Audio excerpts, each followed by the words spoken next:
A single night. I went to school with Shurabala and we played getting married games together. Shurabala's mother was very affectionate towards me whenever I went to their house. Seeing us as a pair, she would murmur to herself, "They're meant for each other." I was young, but I understood her drift fairly well. The feeling that I had a greater than normal claim to Shurabala fixed itself in my mind. I became so puffed up with this feeling that I tended to boss her about. She meekly obeyed all my orders and endured my punishments. She was praised in the neighborhood for her beauty, but her beauty meant nothing to my barbarous young eyes. I merely knew that Shurabala had been born to acknowledge my lordship over her, hence my inconsiderate behavior. My father was the chief rent collector on the Chaudhury's estate. His hope was that he would train me in estate management when I was grown up and find me a job as a land agent somewhere. But I didn't like that idea at all. My ambitions were as high as our neighbor's son, Nilratan's, who ran away to Calcutta to study and had become chief clerk to a collector. Even if I didn't become that, I was determined to be at least head clerk in a magistrate's court. I had always noticed how respectful my father was towards legal officers of that kind. I had known since childhood that it was necessary, on various occasions, to make offerings to them of fish, vegetables, and money. So I gave specially privileged position in my heart to court employees, even to the peons. They were the most venerated of the Bengal's deities, new miniature editions of our millions of gods. In pursuing prosperity, people placed greater trust in them than in bountiful Ganesh himself. So all the tribute that Ganesh formerly received now went to them. Inspired by Nilratan's example, I also took my chance to run away to Calcutta. First, I stayed with an acquaintance from my home village. Later, my father began to give me some help towards my education. My studies proceeded along conventional lines. In addition, I attended meetings and assemblies. I had no doubt that it would soon become necessary for me to lay down my life for my country.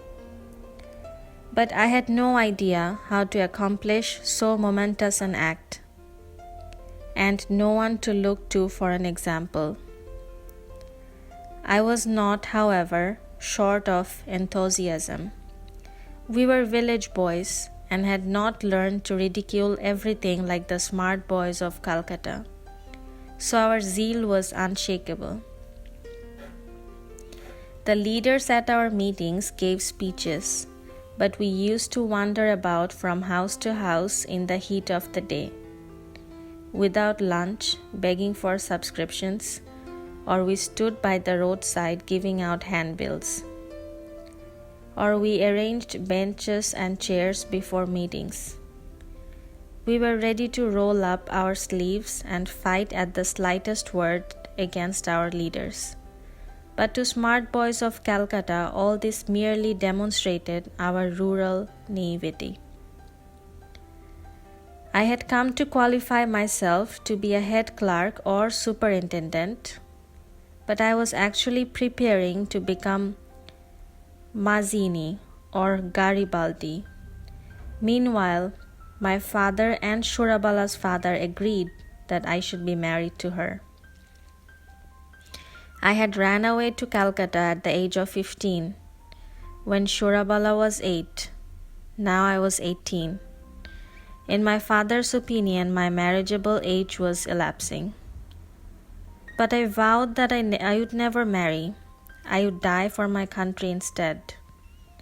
I told my father I would not marry until my studies were completely finished. 2 or 3 months later, I heard that Shurabala had been married to the lawyer Ramlochan Babu. I was busy collecting subscriptions for Downtrodden India, so I attached no importance to the news. I passed into college and was about to take my second-year exams when news came of my father's death. I was not only one in the family. I had my mother and 2 sisters. So I had to leave college and search for work.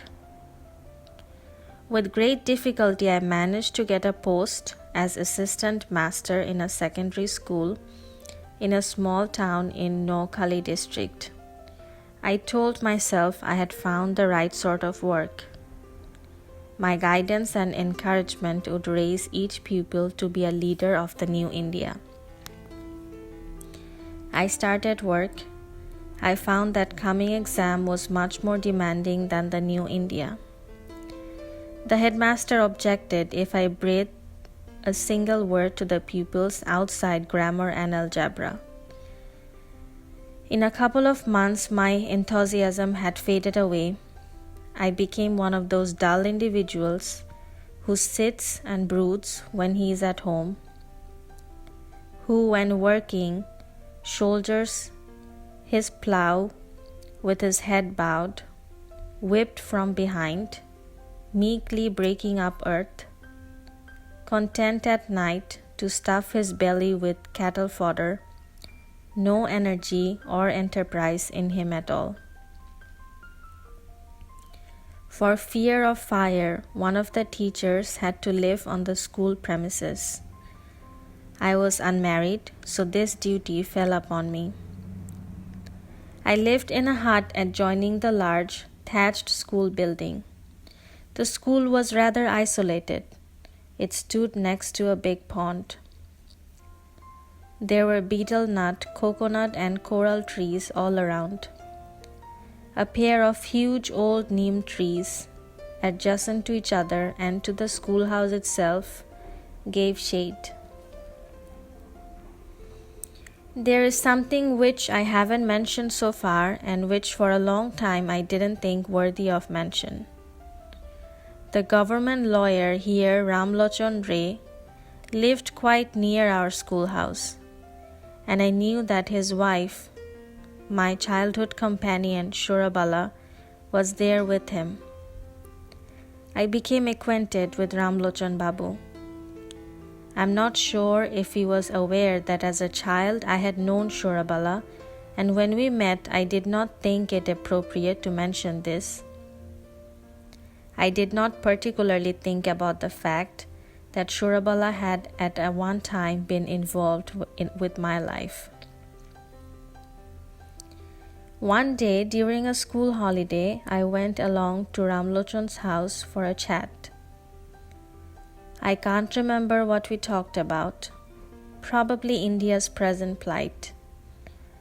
Not that he was very well informed or concerned about the subject, but it was a way of passing an hour and a half or so, smoking and indulging in a pleasurable gloom. As we talked, I heard in the next room the soft tingling of bangles, the rustle of garments, the sound of footsteps. It wasn't hard to deduce that inquisitive eyes were observing me through the half-open window. Suddenly I remembered those eyes. Large eyes full of trust, simplicity, and childish devotion. Black pupils, dark eyelashes, and ever calm gaze. Something seemed to clench my heart, and an anguish throbbed within me. I returned to my hut, but the pain remained. Writing and reading were no distraction from it. It oppressed me like a huge weight in my chest. thudding in my veins. In the evening, I calmed down a little and asked myself why I should be in such a state. The inner answer came. You are wondering why you lost your Shurabala. I replied, but I gave her up willingly. I couldn't let her wait for me forever. Someone within me said, you could have got her if you had wanted then. But now nothing whatever you can do will give you the right even to see her. However close the Shurabala of your childhood lives to you now, however often you hear the tinkle of her bangles or feel the scent of her hair brushing past you, there will always be a wall keeping you apart. No matter, I said, who is Shurabala to me? The reply came, Shurabala is not yours today, but I think what she could have been to you. That was true. Shurabala could have been mine. She could have been my closest, most intimate companion. She could have shared all my sorrows and joys. But now she was so far away, so much someone else's. Seeing her now was forbidden. It was a fault to speak to her, a sin to think about her. And a certain Ramlochan Babu, who was nobody before, was suddenly in the way. By mouthing a few mantras, he had whisked Shurabala away from everyone else in the world. I am not about to propose a new social morality. I do not wish to break convention or tear away restrictions. I am merely expressing my real feelings. Are all the feelings that arise in one's mind reasonable? I could not drive from my mind the conviction that the Shurabala who reigned behind Ramlochan's portals was more mine than his. I admit this feeling was highly illogical and improper, but it was not unnatural. I was now unable to concentrate on my work. At midday, as pupils barbled over their books, and everything outside shimmered, and a soft, warm breeze brought the scent of the flowers of the neem trees, I yearned. What I yearned for, I don't know, but this much I can say. I did not want to spend the rest of my life correcting the grammar of India's future hopefuls. I hated sitting alone in my large room after school hours. Yet I couldn't bear anyone coming to see me. At dusk, I listened to the meaningless rustle of the betel nut and coconut trees by the pond and reflected on life. What a baffling tangle. No one thinks of doing the right thing at the right time. Instead, wrong and unsettling desires come at the wrong time. You, worthless though you are, could have been Shurabala's husband and lived out your days in contentment. You wanted to be Garibaldi, but look what you became, an assistant master in a village school. And the lawyer Ramlochan Ray, why did he need to be Shurabala's husband? She was nothing to him, right up to the wedding. He married her without giving her a thought, became a government lawyer, and was earning nicely. Thank you. He ticked her off if the milk smelled of smoke, and when he was in a good mood, he ordered some jewelry for her. He was plump, wore a long coat, was perfectly pleased with life, never spent his evenings sitting by the pond staring at the stars and regretting the past. Ramlochan had to go away for a few days on a big court case. Shurabala must have been as lonely in her house as I was in mine. It was Monday, I remember. The sky had been cloudy since dawn. At 10, rain began to patter down gently. Seeing the look of the sky, the headmaster closed the school early.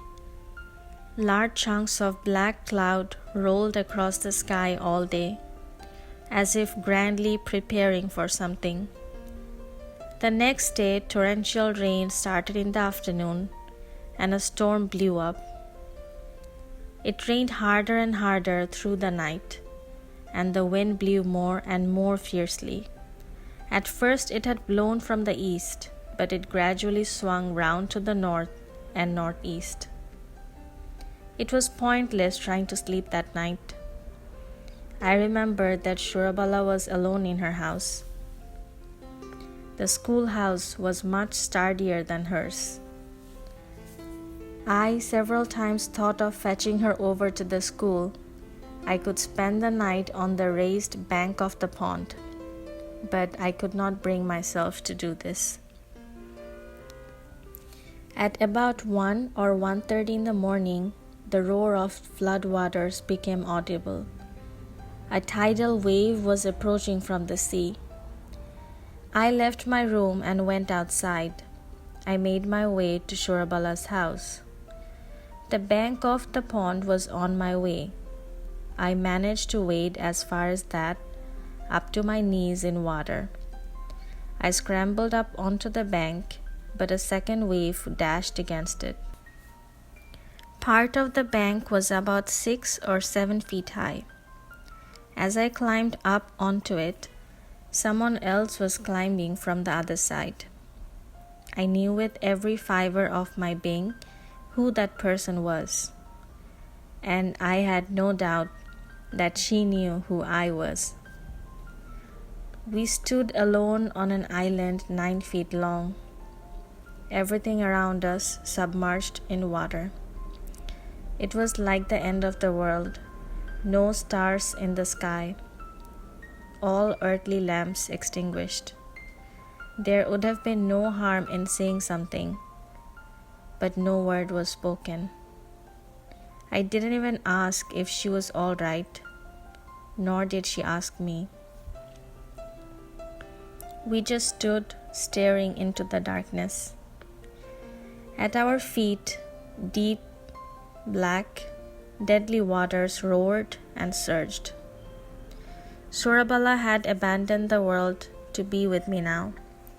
She had no one but me. The Shurabala of my childhood had floated into my life from some previous existence, from some ancient, mysterious darkness.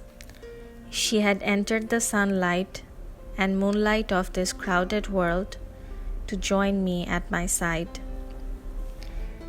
Now, years later, she had left the light and the crowds to be with me alone in this terrifying, deserted, apocalyptic darkness. As a young budding flower, she had been thrown near me onto the stream of life. As a full-bloomed flower, she had again been thrown near me on the stream of death. If but one more wave had come, we would have been shed from our slender, separate stems of existence and become one. But better that the wave did not come. Better that Shurabala should live in happiness with her husband, home and children. Enough that I stood for a single night on the shore of the apocalypse and tasted eternal joy.